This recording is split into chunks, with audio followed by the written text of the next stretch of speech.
Lovato just released a new documentary about all the awful experiences child stars like them have endured. But they didn't tell the entire story. When Demi Lovato first stepped foot on the Barney and Friends set at 10 years old, they never could have imagined where their career would go or the fact that it would put their life at risk multiple times. But unfortunately, as is the pattern with many child stars, Demi's home life wasn't very stable to begin with, especially when it came to their estranged father.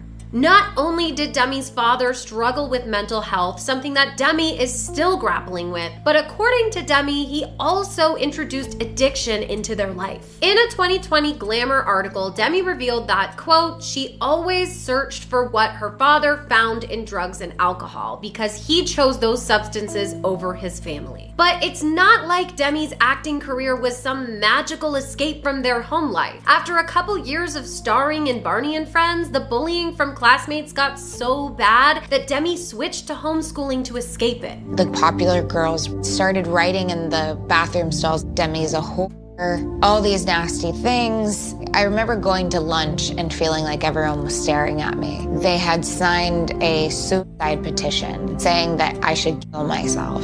And it was passed around and people signed it. And to make matters worse, Demi was already starting down the slippery slope of addiction by the age of 13. I got into a car accident and they prescribed me opiates. And my mom didn't think that she'd have to lock up the opiates from her 13-year-old daughter, but I was already drinking at that point. Already? So by the time Demi booked the Disney short series As the Bell Rings, followed quickly by their breakout role in Camp Rock, they were already drinking, quote, a lot. But it wasn't just addiction Demi was struggling with. Allison Stoner, a fellow Camp Rock alum, has talked openly on their podcast about the blatant eating disorders amongst the leads on set. Previously on the set of Camp Rock, I would sneak into the pantry at night, expertly eating just enough from every container so as to hopefully go unnoticed. And then, of course, the fear of gaining weight would set in, and at 2 a.m., I'd walk across the hallway to the gym, and I'd work off as many calories as I could. Some of my co-stars,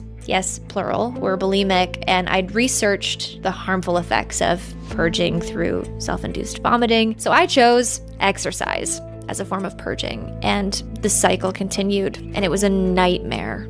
It was more than just Allison and Demi struggling with it like they portrayed in the doc, though I can understand wanting to avoid any lawsuits by outing other stars. Either way, Demi said that Allison was actually a huge comfort for them on set. I remember one time you followed me into the bathroom in Camp Rock 1. And I had been purging, and you picked up on it because your spidey senses were already in tune with those behaviors. And then you talked to me. I was really grateful that someone didn't just shun me in that moment or shame me at all. I was really grateful that you were there for me. But something else Demi was struggling with that didn't make it into the documentary was self-harm. Demi has since been open about it, but back in 2008, right at the start of the Camp Rock hype, fans noticed what looked like cutting scars on Demi's inner wrist during Miley Cyrus's Disneyland birthday party. Within hours, Demi Cutter had reached 65,000 Google searches. Demi's reps claimed it was all fake and Demi had just been wearing those tight plastic wristbands earlier that day, but it was probably Demi's first real wake-up call of just how quickly all of their new fame could turn into negative speculation. Especially since, as Child Star did point out, people expected teen stars to be role models too. Those words should never be put together, teenage role model. There becomes a point where the kids are not just characters that they're playing. They are role models. It's not just I'm an actor on this show. It becomes I am this character, I am this brand,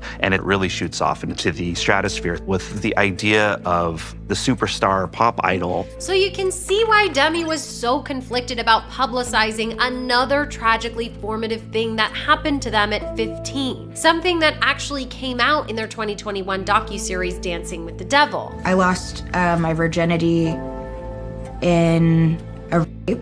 Demi revealed it happened while they were working for Disney and the perpetrator was a fellow actor. We were hooking up, but I said, hey, this is not going any farther. I'm a virgin and I don't want to lose it this way. And that didn't matter to them. They did it anyways. And I internalized it and I told myself it was my fault. Not only was Demi's branding at the time largely tied to being part of a purity ring wearing Christian Disney crew, but even when they did tell an adult what happened, nothing happened to the other actor. And they never got in trouble for it.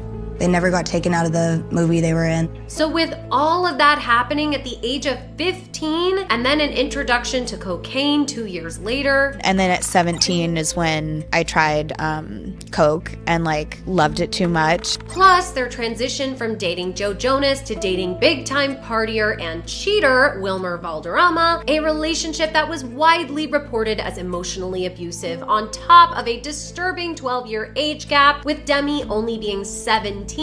Demi first went to rehab at 18 years old. And their addiction would continue over the next decade, including Demi's terrifying 2018 overdose that the documentary avoided highlighting, which included 3 strokes and a heart attack. That she is breathing and conscious, so all very, very encouraging information. It was about noon when police and fire from Los Angeles rushed to her Hollywood Hills home. So, yeah. Not the child star dream Disney painted on their shows. Remember, up until age 19, so throughout all the things we just covered aside from the 2018 overdose itself, Demi was only working on Disney shows, singing for Disney's record label, touring on Disney's schedule, the company that also happens to be producing this child star documentary. See why some things might be conveniently left out? Interestingly, the company acknowledged there might be a conflict of interest in some of the press leading up to the documentary's release, but they never actually brought it up in the documentary. It's a convenient thing to leave out, like how they also skirted the topic of child predators altogether.